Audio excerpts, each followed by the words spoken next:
Welcome in, everybody. It's week 13 in the NFL, and we're playing OwnersBox. OwnersBox is the best place to play daily fantasy sports. No kickers, no defense. If you decide to play it, use the link in our description. Use code MENLY when you sign up. Soda is going to start us off with our top 5 running backs this week with our honorable mentions first.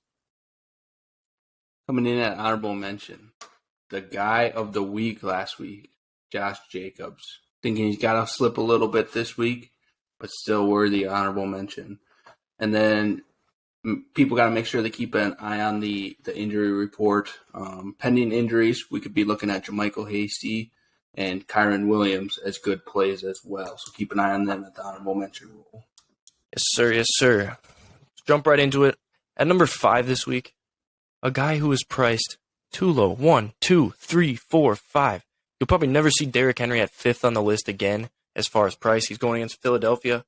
He's probably priced this low because he had a bad game last week. Guys, he had 117 yards from scrimmage, and that's a bad game from Derrick Henry. That is his floor. That's as bad as it's going to get. 117 yards. Not too much to complain about. Soda, what do you think about Derrick Henry?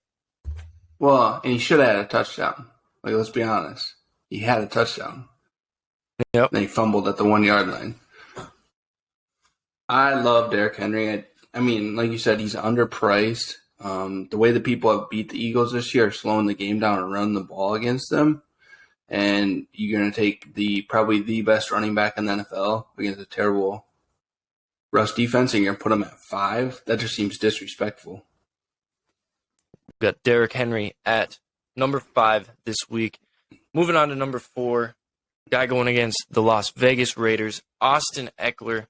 Raiders give up the 3rd most receptions to running backs, and this guy is the receiving back of the league. Look at this. 11 receptions for 60 yards and a touchdown. Seems like every time Herbert's dropping back to pass, Eckler's open. He's going to Eckler. Soda, thoughts on Austin Eckler? Yeah, the receiving's really the key with him. I mean, you look at the rushing yards, and it's not impressive. He does like to hit the end zone quite a bit.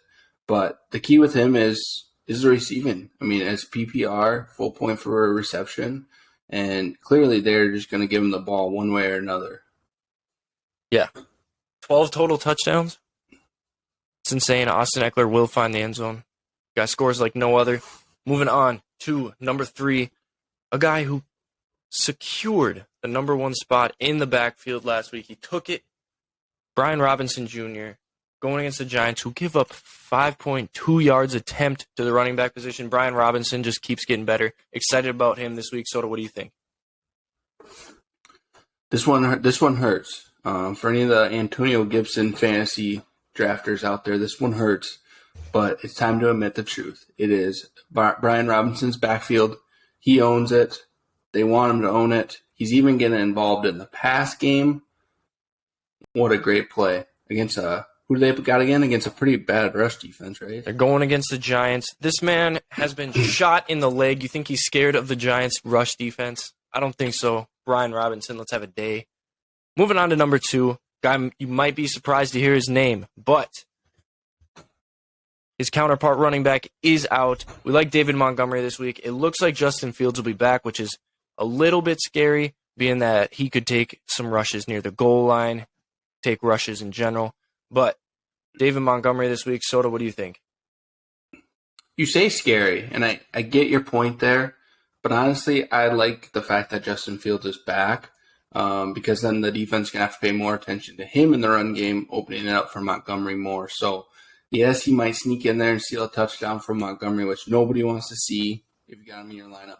But this is just a great play with Herbert out. I mean, the Bears need to run the ball a lot, whether Fields is there or not. And Montgomery showed some explosion last week. And I like that he's going to get the pass game involvement with Herbert out too. Yeah, and if you watched the Sunday Night Football game last week, what Jalen Hurts and Miles Sanders did to the Packers was just astounding. So I think we can kind of expect the same thing from Montgomery this week, running all over the Packers. Packers give up 5 yards per attempt, 3rd in rush yards allowed. So David Montgomery is our number 2 play this week. And that brings us to number 1. It's a guy me and Soda have loved all year, and that is Nick Chubb going against Houston. It's Deshaun Watson's return. I think they're going to ease him into it a little bit and lean on Nick Chubb, who has just been a horse. He ranks first in 100-yard games, second in rushing touchdown, fourth in attempts, third in yards. There's nothing not to like about Nick Chubb. Soto, what do you think? Yeah, that's the thing here with this one. I mean, they're going against the 1-9-1 Texans. Terrible rush defense. Whether it's Brissett, whether it's Watson, I think they're going to heavily run the ball with Chubb, especially if they have the lead like they should. Like you said, easing Watson back in. So I think the Browns offense is just going to get incredibly more explosive, and that's going to help Chubb as well. Yeah, I'm thinking back-to-back 100 yards for Chubb this week in Deshaun Watson's return. So let's recap. At number 5, we have King Henry. Number 4, Austin Eckler. Number 3, Brian Robinson. Number 2, David Montgomery. And our number 1 play is Nick Chubb. That is all for us. Stay manly, everybody.